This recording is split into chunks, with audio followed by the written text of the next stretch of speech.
poppin' Real 16 TV? It's Cuz OP here, back with another reaction. This time I'm reacting to Charlamagne tha God on how the Boondocks predicted everything. I'm curious about what they mean. I've never really seen this podcast before, but we're gonna check it out. Screen recording starting in 3, 2, 1. Video playing now. It is the 7 p.m. in Brooklyn with Carmelo and Kid Mero. So you're gonna have to watch the full thing on their podcast. But go ahead and like, subscribe, share to me. But then let me know you like y'all. Continue to react to it. Like Ray J calling up the Breakfast Club, bro. That's a moment. That's a moment.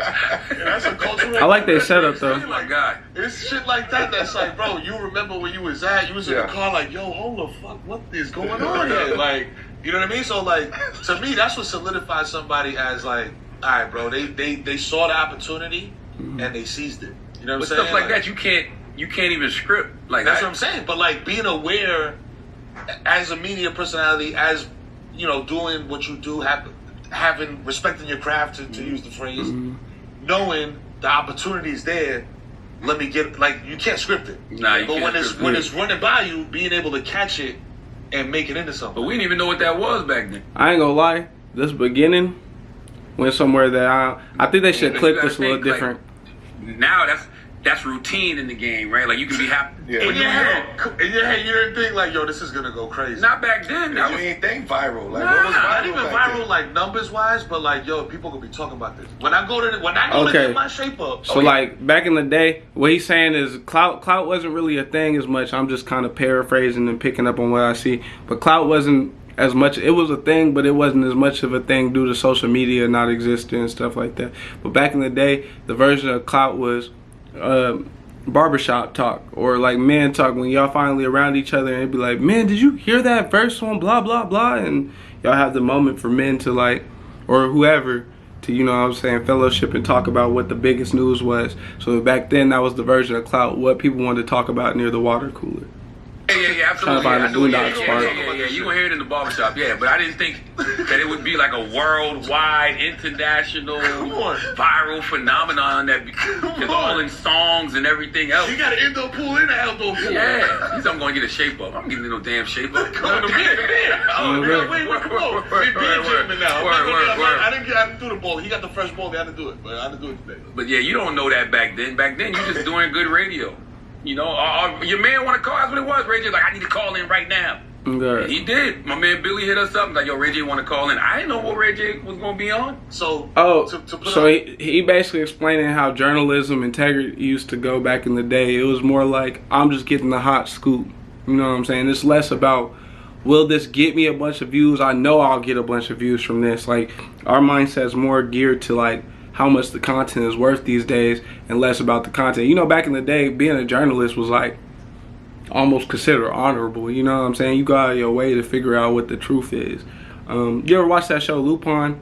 They had like a journalist in there. She ended up getting killed, but like she was so serious about getting the story out that I was like, yeah. Not the black lady. She was serious about being a journalist too, though. As a radio personality, did you know this is good radio? Oh yeah, absolutely. Because I mean, just from the school I come from, so I for me being in South, this has nothing to do with the Boondocks. You know, New York radio, everything. Okay. So you know, I came up listening to the Star and Buck era and Wendy Williams era, and you know Angie when, you know, after I don't want to say his name, he pepper sprayed R. Kelly, and you know what I'm saying, and then Hov goes to the radio station, and then R. Kelly comes in right after him, like. Hey, if you know what he's talking about pepper spraying R. Kelly, whoever that was, put that in the comments. I think I'm a little bit too young to be privy to that, or I just missed it. You know what I'm saying? I wasn't watching TMZ in my teenage years, so I missed a lot. Because he's a president of things now. He's a different person. You know, sometimes you say things on these podcasts and bring people back to things like, what? He did what? We don't gossip. Yeah, you know what I mean? Like, do your Googles. That's right. You know what I'm saying? But it's like, yo, I grew up off that type of radio. So to be creating our own moments like that, that was like, that's like, yeah. So you create moments in another way on your Instagram. You got a phrase that you throw after something spicy. You just say, let's discuss. Let's discuss. You know what I'm saying? You throw out something that can be multiple, can be interpreted 100 different ways, and you just let the comments comment. I don't even discuss. I walk away from it. That's right. Y'all to be clear, this video was less about the Boondocks and more about Charlamagne's journalism skills. So go from that to the book. You know what I'm saying? Like Shook Ones and Black Privilege. Like two. I read. the new. I skipped Shook Ones. I read Black Privilege, and then I'ma read the newest one, the one with the yellow cover. Tell the Truth or Die Lying. I'm gonna read what that is it? Because like people be like, all right, man, I might start that one this week. What sets this one apart from the other two? Yeah, that people could key in on. Like, oh, this is a book about this. Like, I need to read about this. The first two was like more personal. The first book, Black Privilege. You know, I gave 7 lessons that I learned in my life, and I used historical context from my life to reinforce those lessons. Like, I love self-help books. Like, I love Robert Greene. I love Ryan Holiday. I love Don Miguel Ruiz. You know, Malcolm Gladwell. But when you read these books, they give you these lessons. I read a lot of Robert Greene and Malcolm Gladwell books. I probably read the dude in between their book, but I have to know the title of their books. But I have read those two, like multiple books out of them. Strategy. They give you a lot of historical. 48 Laws of Power, 33 Strategies of War, Laws of Human Nature. So I'm just using things from my life. Yeah. Shook One was more so about when I first started going to therapy in 2016. So I was just keeping notes of everything that I was learning in therapy, and I shared them in the book. And then I brought in my man Dr. Ish Major to do the clinical correlations to the things I was saying. He's an actual psychiatrist. So the things that I was talking about, I was sharing in therapy. He was giving actual clinical correlations, breaking it down from a doctor perspective. This new book, Get Honest to Die Lying, Why Small Talk Sucks. I left it in the car too. I don't know why I left it in the car. But should have been up here. I know, right there. But Photoshop that shit have put on the shelf. Oh, you got a copy, Jay? My man, there you go. Oh God. Hey, I ain't gonna lie to you. That's lit. That's how all YouTubers that bring somebody on the show. I know when I did interviews and stuff like that, even though they wasn't like the highest end people, except for maybe Sosa, and Sosa ended up being. There's a couple. Oh, and the old boy that played for the Jets now, my man. I just can't think of his name. I got somebody to play for the Jets. I got his first interview. I got a couple of them, but I tried my best to learn as much as I could about them, literally before they came. Like I was watching they shit all day the day before.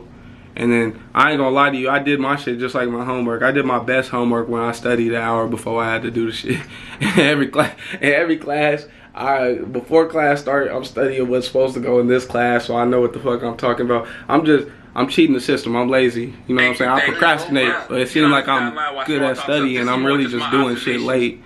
Of the world. Hold on, time I'm good at doing shit compact. For some reason. Yeah. Come on, look at the, come on. I ain't gonna lie, he extra for that picture though. Morris Chestnut. Come on, dog. The leading man and your latest Tubi film. Come on, stop playing. I'm trying to hear this Boondocks line before I turn this off.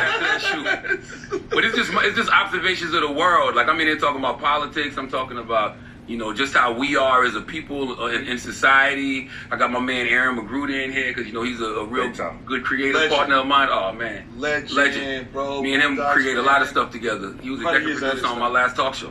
But he did a chapter in here called Death of a Nation. You know, because one thing about people like Aaron, like, you know how you watch these cartoons like The Simpsons and The Boondocks, and they predict shit that 15, 20 years later you see. Which is true. And I remember asking him, I'm like, yo, how are y'all able to do this? And he was saying he thinks it's just the satirist in him. Yeah. And I promise you, everything that's going on now in politics, it's imagination. I think it's what you think would be interesting. Like what you think would be. It'd be interesting if this happened. Like the Simpsons doing Trump. I think they were just sitting there like, you know, it'd be crazy if this dude with a lot of money became the president. You know what I'm saying? It's more like, I wouldn't even call him an educated guess. It's like a theory. They're like theories. If you think about it, each episode of like Family Guy or something, it's a theory. What if this was possible? 6 years ago. I'm not even joking. Like 6 years ago, I was a consultant producer on the new season of the Boondocks that never came out. But if you saw that episode, the season of the Boondocks that he had, it's literally everything that's happening right now. And so he wrote a chapter here called Death of a Nation, where he sees America at now and where he sees it going, you know, based on the outcome of the election. Yeah, I'm gonna read the book. So, yeah, this is just, and this really sound of my alley. I hate small talk. Like, I like to actually talk about things when you get with people. So it's like, you know how sometimes you be with people and they don't really have nothing to say? I give you like 20, 30 things to talk about in this book. Like, I really want you to pick up this book, pick a chapter, read it. It's 2-3 pages long, and at the end, let's discuss. Straight up, just talk about what's going on in the book. Instead of just sitting around making. I ain't gonna lie, this video was more, I'm gonna end it right there, no disrespect, not trying to cut him off, but I think this video was more about his accolades and what he was trying to create. You know what I'm saying? And using the guy from Simpsons and the Boondocks was just his way of describing how he truly felt when he wrote the chapter. That's my interpretation, but I'm sure I have a better one after I read it. But go ahead and like, subscribe, and share. Continue to fuck with me. I appreciate y'all watching. Bye.